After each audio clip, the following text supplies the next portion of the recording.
मैं तो एक बात कहूँ भाई, मेरे बाप बूढ़ा हो गया, 3 चुनाव हार लिया भाई। अगर कोई गलती भी होगी तो मैं उससे माफी मांगूंगा। अगर कोई हमसे रूस रहा है, कोई बात है, मैं अपना चुनाव लड़ूं, मैं मत बैठ।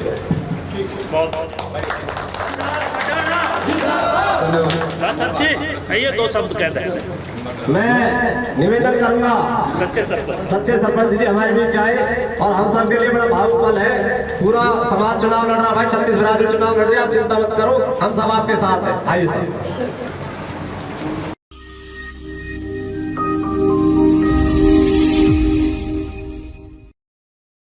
हरियाणा में विधानसभा चुनावों की तारीख लगभग आने को है। ऐसे में चुनाव प्रचार भी पूरी तरह से जोर पकड़ चुका है। लेकिन इसी चुनाव प्रचार के दौरान कुछ ऐसे क्षण आते हैं जहां पर प्रत्याशी या उसके परिवार के सदस्य जब भावुक हो जाते हैं तो वो क्षण दिल को छू जाते हैं। आज इस खबर में हम आपको दिखाएंगे कि सोहना विधानसभा से प्रचार के दौरान प्रत्याशी के परिवार के जब आंसू निकले तो क्या वो क्षण थे। नमस्कार, मैं हूं मन्नू मेहता और आप देख रहे हैं गुरुग्राम न्यूज। जैसे जैसे चुनाव की तारीख नज़दीक आ रही है वैसे वैसे प्रत्याशियों ने चुनाव प्रचार पर भी जोर लगा दिया है। खुद के साथ साथ परिवार के सदस्यों को भी अब चुनाव प्रचार में झोंक दिया है ताकि आने वाले समय में किसी प्रकार से चुनाव प्रचार की कोई कमी ना रह जाए।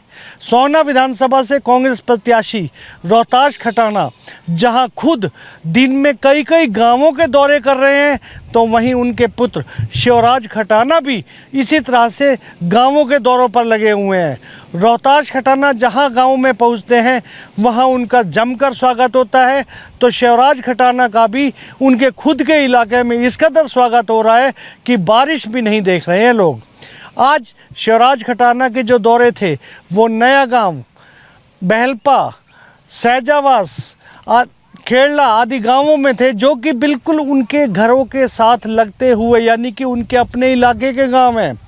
सहजावास पहुंचने पर इतनी बारिश के बावजूद उनके ऊपर इतनी पुष्प वर्षा हुई कि वो पहले से ही उनका मन प्यार से भर चुका था और जब वहाँ पहुँचे तो वहाँ पर भी उनका फूलों से काफ़ी स्वागत किया गया, गले में हार डाले गए। यहाँ इतनी बारिश के बावजूद भी गांव के लोग उनके स्वागत के लिए खड़े थे, उन्हें सुनने के लिए खड़े थे।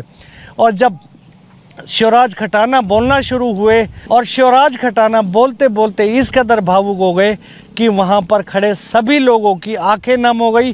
खुद शिवराज भी काफ़ी देर तक अपनी आंखों को पोंछते रहे। कोई फूल वूल कुछ नहीं है, सब जा रहे हैं, कांग्रेस आ रही है, सच्चाई है। आपकी लड़ाई किसी आज़ाद उम्मीदवार से होगी, कभी अपने वोटर न खराब करो कहीं और हो, ये ना कहीं कुछ भी। तो मैं तो आपसे ये कह रहा हूँ, रिश्तेदारी भी है, सब चीज़ें वे भी हमारे ही है, वे भी बनाए हैं। गलत बात है, वे भी तो हमारे ही है और बना लिए, मौका भी दिया। अगर संभाल सकते तो संभाल लेते। हम तो हाथ जोड़ के आपसे यही चीज़ कह रहे हैं, आपसे अर्जी लगा रहे हैं, एक मौका दे दो हमारे बाबूजी, बूढ़े हो लिए वे आप।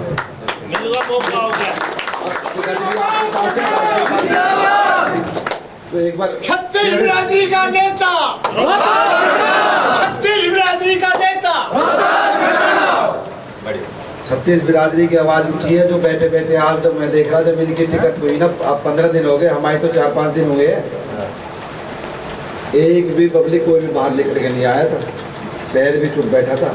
ये आपकी आवाज़ जो दिल से निकल रही थी ना, तो भगवान ने उसी का आपको टिकट दे दी, यानी हमारे दौरे कर टिकट लाई। और मैं तो एक बात कहूँ भाई, मेरे बाप बूढ़ा हो गया, 3 चुनाव हार लिया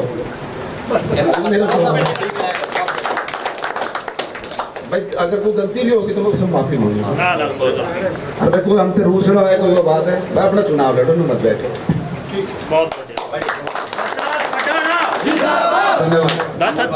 ये 2 शब्द कहते हैं। मैं निवेदन करूंगा सच्चे सरपंच जी हमारे बीच आए और हम सब के लिए बड़ा भावुक पल है। पूरा समाज चुनाव लड़ रहा भाई, 36 बिरादरी चुनाव लड़ रही है, आप चिंता मत करो, हम सब आपके साथ हैं। आइए सर।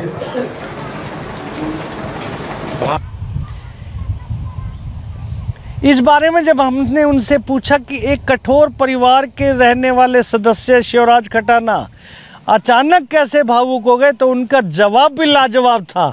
उन्होंने साफ कहा कि अपनों के बीच में तो भावुक हो ही जाते हैं।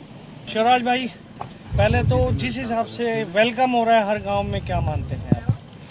वो तो आपको दी ही रहा है। गाँव 90% अपने साथ है। यूथ में, युवाओं में बहुत जोश है, बहुत उत्साह है। आज शिवराज खटाना भावुक हो गए थे। अपने न देख के सभी भावुक हो जाते हैं। अपनों के बीच में जब पहुंचते हैं तो भावुक तो हो ही जाते हैं। जीत निश्चित है।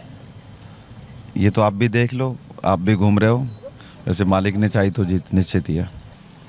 फिलहाल सोहना विधानसभा से कांग्रेस प्रत्याशी रोहताश खटाना के साथ साथ उनके बेटे शिवराज खटाना भी पूरी तरह से प्रचार में जुटे हुए हैं और जनता रोहताश के साथ साथ शिवराज पर भी पूरा प्यार बरसा रही है। अब देखना ये होगा कि आने वाली 8 तारीख को जनता किसके सिर पर ताज रखकर विधानसभा भेजती है।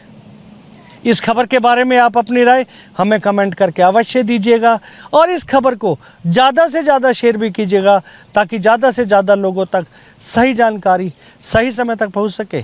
नमस्कार।